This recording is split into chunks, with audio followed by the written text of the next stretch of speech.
Hey YouTube! Welcome back to another episode. I'm Louis, and this time we're at Vauxhall West, my home gym, the place where I've trained the most over the last 10 years. And today we're going to be looking at the basics of footwork, part 1.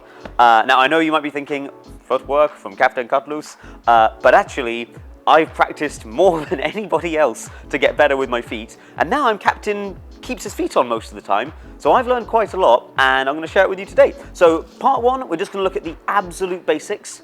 Let's get to it. So before we talk about how best to place our feet, let's talk about how we use these shoes. So there are loads of different parts of the shoe that we'll use to stand on things or grab things with our feet. Let's just go over the names of each of them so that we know what we're working with. First off, the most, I think, commonly used bit would be the inside edge, just there. For me, that's like from this side of my big toe to the big toe knuckle, just that area there. Then we've got the front of the toe, which is pretty much just the front of my toe, pretty self-explanatory. The outside edge, which I think for me would be from like this side of my big toe down to the end of my little toe. And then we've got loads and loads of other bits. Obviously I might heel hook things and grab things with my heel. I might use the top of my foot to grab holds and toe hook. The one bit I'd recommend not practicing using would be the middle of the shoe, like this whole area here. There are some occasions where there might be a slight advantage to standing there, but mostly people practice standing on this because it's comfier when they get started, and there are some serious disadvantages that they might not know about, so I'll cover those in a bit.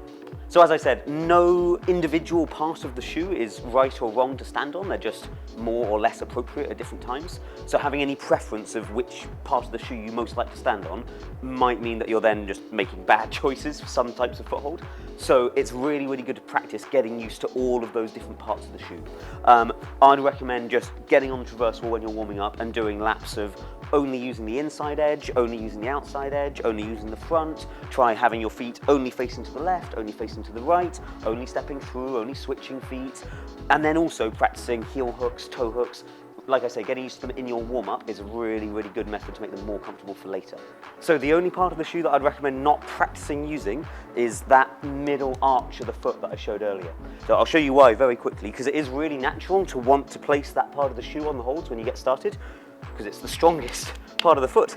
So when I put my foot on a hold like this, or maybe like this one, yeah, I feel really, really supported. That's great. But that technique doesn't really last when I try and use it on harder climbs. Number one, huge lack of sensitivity.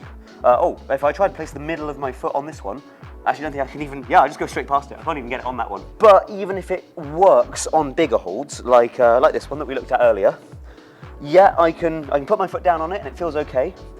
Downside number 1, I can't see it. Downside number 2, my toes are the sensitive bit, and they're not on the hold, so I can't feel it either. And then major downside number 3, look what happens when I try and swivel. I might fall off straight away. So, middle of the shoe isn't wrong. There are some very rare exceptions where it feels a little bit better, and maybe it's a better way to do it. For the most part though, I'd say don't get used to standing on that middle part of the shoe. It might feel comfortable now, will not work later.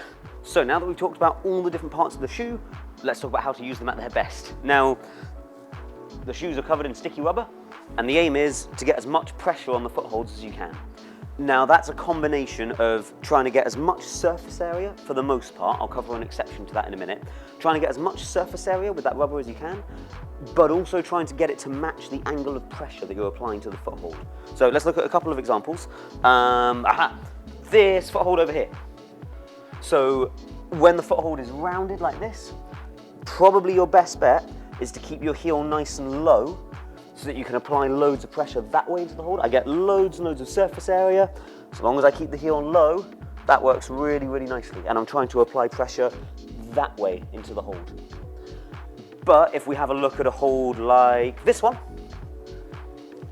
I could place my heel really low, but if you look from the side, you can see a significant issue with this. I'm barely on the hold. I can fit my finger under there. I'm actually only in contact with it here. So for in-cut footholds like this one, I might want to do the opposite, where I lift my heel up and dig my toe into it. Especially on overhangs, thinking about grabbing the footholds when they're in-cut like that is really, really helpful. So placing our feet to try and match the shape of the hold and get the most surface area makes sense. And we've looked at doing that on in-cut holds or big flat holds. But you also want to take into account the angle that you're applying pressure to the foothold. So for example, if I was using this white foothold here, The most surface area I could get on it would be putting my foot there. That's all well and good so long as I'm pushing that way, so the angle of pressure matches that surface of the hold. So I can do that, no problem, that's great.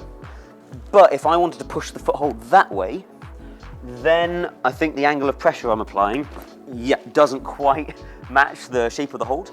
So in that case, I might be better off choosing overall a much smaller area of the hold, but which better matches the angle of pressure that I'm applying to it. What we've covered so far should give you a really good basic understanding of how the shoes work and how placing our feet on the wall works, how we apply pressure to the footholds. Now I've got some quick tips that you can practice at the start of your session to get you really rapidly improving your footwork. So major tip number one, the best time to practice your footwork is while you're warming up, while you have concentration spare. It's always the best time to practice anything, but I've made a habit of always practicing footwork as I'm warming up, and that's one of the main things that's helped me improve. Now, to get me specifically focusing on certain aspects of improving my footwork, I make myself stick to 3 rules that I try and apply to every foot placement that I make. Now, it's okay if I occasionally make a mistake according to those rules, but just having awareness of those 3 things that I'm trying to improve has really, really helped me. So here are those 3 things. Rule number 1, be as gentle as humanly possible with every placement and every foothold that you try and use. I try and imagine that I'm like melting onto the footholds and I don't actually want to feel any impact at all. Now, to explain that quickly, being gentle when we're climbing hard stuff doesn't matter at all. Being able to slow down just as we get near the hold so that we can place our foot accurately, that is really important, and that's what we're practicing by being gentle. Rule number 2, only 1 touch on every foothold you use. A common habit that climbers pick up early in their climbing is just to reposition a bunch of times, and it's a habit that you don't need to pick up. Try and limit yourself to just 1 touch on every hold. If you get it wrong, tough, move on to the next one. Rule number 3, and this is a really important one I think, when you're warming up on easy climbs and practicing those rules of footwork, you're going to be on really, really big footholds which aren't really going to be present on much harder climbs. You're practicing to have footwork which is precise enough to use on like tiny little footholds, and the big footholds on these easy climbs don't actually do that for you. So rule number 3, be really intentional with how you place your feet on the holds. Don't just aim for the hold, aim for a specific target on the hold. It can be lining up with the wall but try not to actually touch it. It can be picking a specific speck of chalk on the hold and trying to land on that. Whatever you like, but be really, really intentional. So there we go, folks. There's part 1 of our series on footwork. Today we just covered the basics in understanding how the shoes work, how we apply pressure to the footholds, and my 3 basic tips to get practicing while you're warming up to rapidly improve your footwork. Get practicing, comment below if you've got any questions, and other than that, do all the healthy YouTube things. Click that join button, that's a really good one. Everyone loves clicking that join button, and I'll see you next time. Bye, folks.